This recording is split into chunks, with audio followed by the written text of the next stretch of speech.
Have you ever been denied business credit? If the answer is yes, then I'm going to assume you don't know about the 3 rules of business credit. And let me explain what I mean about this. So you might have heard, oh, you need a well-structured and comprehensive business plan that demonstrates your strategies and your objectives on how you're gonna repay back the loan and use the loan. Here's another one you might have heard. Lenders need financial statements such as tax returns, bank statements, balance sheets to assess your business financial health. Here's a few more you might have heard. Oh, you're going to need collateral, or you might need business experience. Look, I get it. It can be a lot, but here's the reality. When banks decide to take a risk on your company by lending you money, there are only 3 major factors that goes into that decision.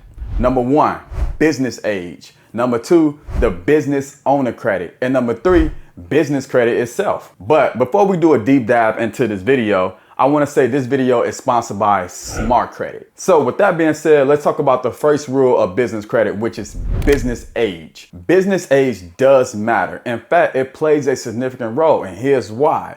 Business age gains lenders' trust. So businesses that has been operating for several years typically is seen more reliable to pay back the loans than businesses who has been operating less than 2 years. So this just means that now you've proven to the lenders you have a track record. So now they can see your credit history, your payment history. So now they trust you more to pay back the loan as if someone who hasn't been in business for that amount of time, where lenders understand that statistically, most small businesses fail within their first 2 years. Are you tracking me? If you are tracking me, make sure you like and make sure you subscribe to the channel, and thank you for your support. Now let's move on to the second rule, which is the business owner credit.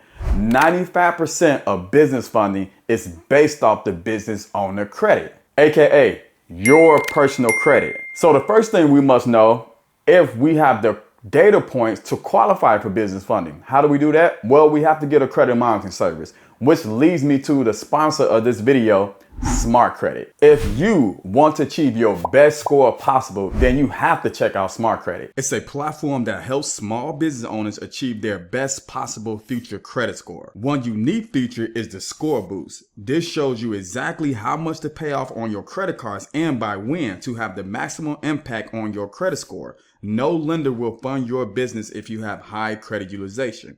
Just move the slider back and forth to see how much you have to pay down on your credit cards and on what date to pay down on each credit card to gain the most points the fastest. This is because you're lowering your credit utilization across all of your cards. Then there's the Score Builder, which allows you to communicate directly with the creditors and financial institutions to address errors, ID fraud, and more. With one click of a button, the Score Builder will mail or fax a letter on your behalf. Legally, the agency or the creditor must respond within 30 days. This could potentially result in a removal of negative items from your credit report. Smart Credit also includes $1 million worth of identity fraud insurance for you and your entire household, which is free with your membership. And if all of these benefits weren't enough, there's Privacy Master. Continuously scan every 14 days for websites and data brokers that are selling or misusing your personal information, so you can request removal of your private info. Plus, you can also get your 3 bill reports. So what are you waiting for? Click the link below in the description and try 7 days for just $1. Thank you for your continued support. Okay, so once you pull your credit report with Smart Credit, here are some data points you want to look for. Number 1, no late payment within the last 2 years. This is a must. Number 2, no collection accounts within the last 2 years. Number 3, keep your credit utilization under 10%, not 30%, under 10%.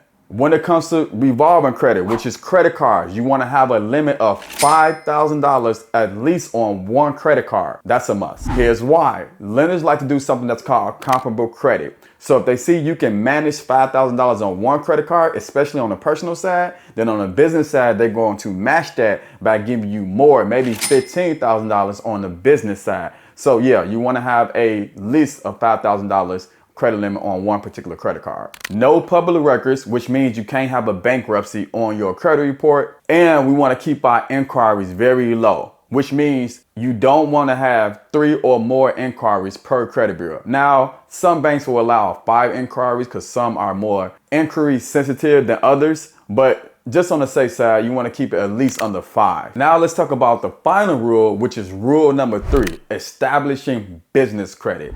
First thing you want to do is properly structure your business. So I did a whole video on how you can properly structure your business before you file your LLC. So make sure you watch that video after you watch this video.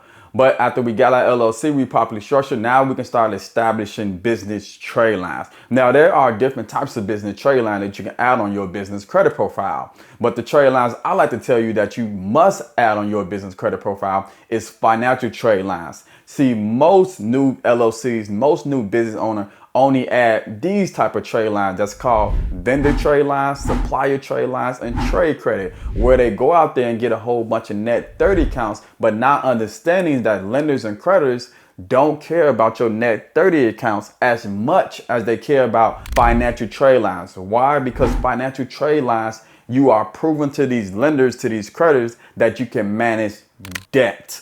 Let me give you an example. What are financial trade lines? Well, great question. You have secure business credit cards. You have unsecured business credit cards.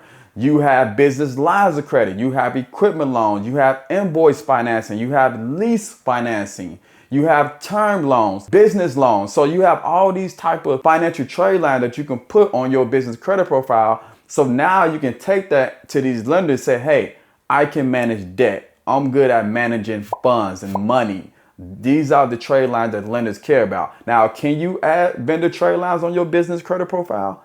Yes, but we want to diversify our trade line history. Does that make sense? Are you tracking me? If yes, again, hit that like button and make sure you subscribe to this channel. Now, if you still don't understand, make sure you go back and watch my other videos, or just click the link in the description to get more details and more information on this. But thank you for watching, and thank you for supporting the channel. See you on the next one.